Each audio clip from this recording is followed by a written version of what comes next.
अस्सलाम वालेकुम प्यारे बच्चों, आज हम आपको हज़रत नूह अलैहिस्सलाम की कहानी सुनाएंगे। आप हमारा पेज लाइक करना ना भूलिए। हाँ तो बच्चों, हज़रत नूह अलैहिस्सलाम जो थे वो अल्लाह ताला के बहुत ही प्यारे नबी थे और अल्लाह ताला के दीन की दावत देने के लिए उन्होंने अपनी सारी ज़िंदगी सर्व कर दी थी। आपको पता है बच्चों, उन्होंने 950 साल तक लोगों को सुबह शाम अल्लाह के दीन की तरफ बुलाया, बुरे कामों से रोका, अच्छे कामों की तरफ दावत दी, अल्लाह की बंदगी के लिए बुलाया कि देखो, लोगों को बताया कि लोगों अल्लाह एक है, बुतों की पूजा करना छोड़ दो, गंदे काम करना छोड़ दो, लोगों पर जुल्म करना छोड़ दो, झूठ बोलना छोड़ दो। तो लोगों अल्लाह का कहा मानो और अपने गुनाहों से तौबा करो तो अल्लाह ताला तुम्हारे पर खूब बारिशें बरसाएगा, खूब अच्छी फसलें होंगी और तुम्हारे मवेशी खूब सारे मोटे ताज़े हो जाएंगे और तुम बहुत अमीर हो जाओगे और बहुत खुशियों भरी ज़िंदगी गुजारोगे, तुम्हें बहुत दौलत मिलेगी।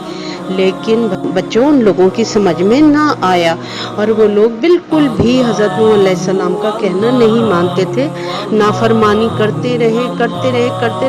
आखिरकार जब 950 साल हो गए, यानी कि 1000 में सिर्फ 50 साल कम रह गए, तो फिर हज़रत नूह अलैहिस्सलाम ने रो कर अल्लाह ताला से कहा कि या अल्लाह ताला, मैंने इनको सुबह शाम रात दिन हर वक्त तेरी तरफ बुलाया कि ये तौबा करें, ये माफ़ी मांगें, तेरी इबादत करें, लेकिन कोई भी नहीं सुनता, मेरे घर वालों के सिवा किसी ने मेरी बात नहीं मानी।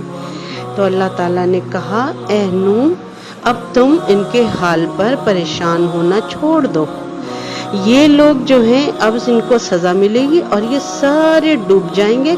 बस जिनको तौबा करनी थी, जिनको ईमान लाना था, वो बस इतने ही लोग थे और वो ईमान ला चुके। अब तुम एक काम करो कि तुम जैसे हम तुम्हें बताएं उस तरह एक कश्ती बनाओ और ये अभी ऐसा तूफान और सैलाब आएगा कि सिर्फ उस कश्ती में जो लोग होंगे वही बचेंगे, बाकी ये सारे लोग डूब जाएंगे जो काफिर हैं, जो अल्लाह के नाफरमान हैं। तो बच्चों, फिर हज़रत नूह अलैहिस्सलाम ने कश्ती बनानी शुरू की, लकड़ियों के गट्ठे जमा किए और उसके अंदर से जैसे जैसे अल्लाह ताला ने उनको बताया वैसे वैसे वो कश्ती बनाते थे। अब वो एक ऐसा काम कर रहे थे जो वहाँ के लोगों ने कभी नहीं देखा था। वो लोग आते और हैरान होकर पूछते थे, बाबा जी ये क्या कर रहे हैं आप, ये लंबे लंबे तख्ते, ये आप क्या बना रहे हैं आखिर? तो हज़रत नूह अलैहिस्सलाम कहते, ये मैं कश्ती बना रहा हूँ। कश्ती वो क्या होता है? वो लोग हैरान होकर पूछते। हज़रत नूह अलैहिस्सलाम कहते, ये पानी पर चलती, ये एक सवारी होती है जो पानी पर चलती है। पानी? वो लोग हैरान हो जाते, ठट्ठे उड़ाने शुरू करते, पानी यहाँ कहाँ है? हम लोग तो रेगिस्तान में रहते हैं, यहाँ तो इतना पानी नहीं होता, कुओं से हम लोग पानी निकालते हैं, तो यहाँ पर इतना पानी कहाँ है जो इतनी बड़ी सवारी पानी में चले? लेकिन हज़रत नूह अलैहिस्सलाम दिल में सोचते थे, हाँ तुम्हें अभी बहुत जल्दी पता चल जाएगा कि पानी कहाँ है।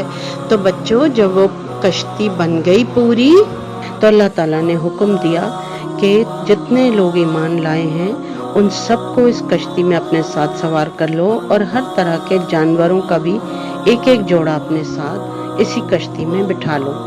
और जब वो लोग सब उसमें सवार हो गए तो फिर अल्लाह ताला ने हुक्म दिया कि एक तंदूर था जिसमें उनकी बीवी रोटियां लगाया करती थी, तो उस तंदूर को हुक्म हुआ और उसके अंदर से ऊंचा ऊंचा फव्वारा पानी का निकलना शुरू हो गया और फिर उससे देखते ही देखते इतना जबरदस्त सैलाब बन गया, ऊपर से आसमान से मूसलाधार बारिशें शुरू हो गई, इतना पानी आ गया कि वो कश्ती तैरने लगी और लोग जो जमीन पर थे, जो कश्ती से बाहर थे, वो सब डूबने लगे। उन्होंने अपने बेटे को, जो नाफरमान था, वो एक पहाड़ की तरफ जा रहा था, उससे कहा, बेटा आओ हमारे साथ कश्ती में सवार हो जाओ। لیکن بیٹے نے کہا نہیں میں تو ابھی پہاڑ پہ چڑھ جاؤں گا اور بچ جاؤں گا پانی سے۔ اور حضرت نوح علیہ السلام نے کہا بھی کہ بیٹا آج کوئی طاقت اللہ کے عذاب سے بچانے والی نہیں ہے، اس کشتی سے باہر کا کوئی نہیں بچے گا۔ لیکن جب تک ایک بڑی موج آئی اور وہ لڑکا بھی ڈوب گیا۔ حضرت نوح علیہ السلام نے کہا کہ یا اللہ وہ تو میرا بیٹا تھا، لیکن اللہ تعالیٰ نے کہا ان سے، حضرت نوح علیہ السلام سے، کہ نہیں وہ نافرمان تھا اور وہ بگڑ گیا تھا، اس نے اپنا کام خراب کر لیا تھا اور نوح تو اس کی سفارش نہ کر۔ تو حضرت نوح علیہ السلام نے فوراً اللہ سے توبہ کی اور وہ اتنے بڑے طوفان میں وہ اپنی کشتی کو لے کر ان لوگوں کے ساتھ بچ گئے جو لوگ ایمان لائے تھے، اور باقی سب کو اس طوفان نے ڈبو دیا۔ تو دیکھا بچوں، یہ ہوتی ہے اللہ تعالیٰ کی سزا جو اللہ تعالیٰ نافرمانوں کو دیتے ہیں۔ اللہ تعالیٰ ہم سب کو اپنی نافرمانی سے بچائے، ہم لوگ توبہ کریں اور دل میں عہد کریں کہ ہم اللہ تعالیٰ کی کوئی نافرمانی نہیں کریں گے۔ ٹھیک ہے بچوں، آج تک کے لیے اتنا ہی، ہم آئندہ دوسری کہانی کے ساتھ آئیں گے۔ اس وقت تک کے لیے اللہ حافظ۔ آپ ہمارا پیج لائک کر لیجئے۔ اللہ حافظ۔